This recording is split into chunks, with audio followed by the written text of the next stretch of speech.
নিয়ে মাঠে নামতে পারে বাংলাদেশ, সেক্ষেত্রে একাদশে আসতে পারে এক বা একাধিক পরিবর্তন।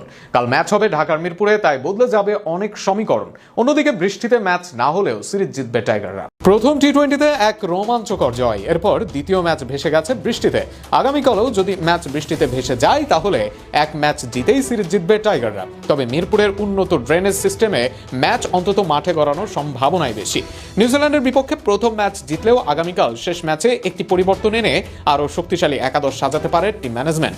আগের ম্যাচে জয় পেলেও পারফরমেন্সে কিছু ঘাটতি থাকায় অলরাউন্ডার তানজিম হাসান সাকিব বাদ পড়তে পারেন। তার জায়গায় একাদশে সুযোগ পেতে পারেন আব্দুল গাফফার সাকলাইন। তরুণ এই পেসার ঘরোয়া ক্রিকেটে ধারাবাহিক পারফরমেন্স করে দলে জায়গা করে নিয়েছেন। বিশেষ করে ডেথ ওভারে তার নিয়ন্ত্রিত বোলিং আর শেষ দিকে ব্যাটিং টিম ম্যানেজমেন্টের আস্থা অর্জন করেছে। ব্যাটিং লাইন আপে তেমন কোনো পরিবর্তন আসছে না। ওপেনিংয়ে থাকছেন তানজিদ হাসান তামিম ও সাইফ হাসান। দুজনেই সাম্প্রতিক সময় ভালো ফর্মে থাকায় ইনিংসের শুরুটা শক্ত ভিত্তির উপর দাঁড় করানোর দায়িত্ব থাকবে তাদের উপরই। 3 নম্বরে অধিনায়ক লিটন দাস, যিনি অ্যাঙ্কর হিসেবে ইনিংস গড়ার পাশাপাশি প্রয়োজন অনুযায়ী গতি বাড়াতে পারেন।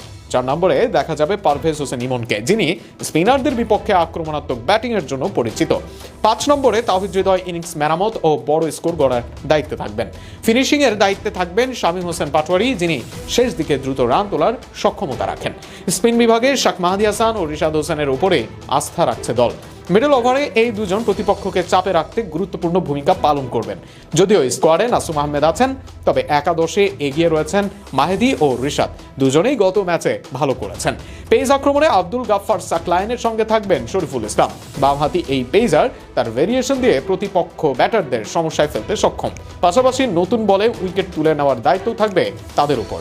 তবে যদি তানজিমকে একাদশে রাখা হয়, বাদ পড়বে রিশাদ। কিন্তু মিরপুরের উইকেট যদি স্লো হয় তাহলে 3 স্পিনার নিয়ে খেললেও আশ্চর্য হবার কিছুই থাকবে না। ম্যাচটি অনুষ্ঠিত হবে মিরপুর শেরেবাংলা ন্যাশনাল স্টেডিয়ামে। শুরু হবে দুপুর 2টায়।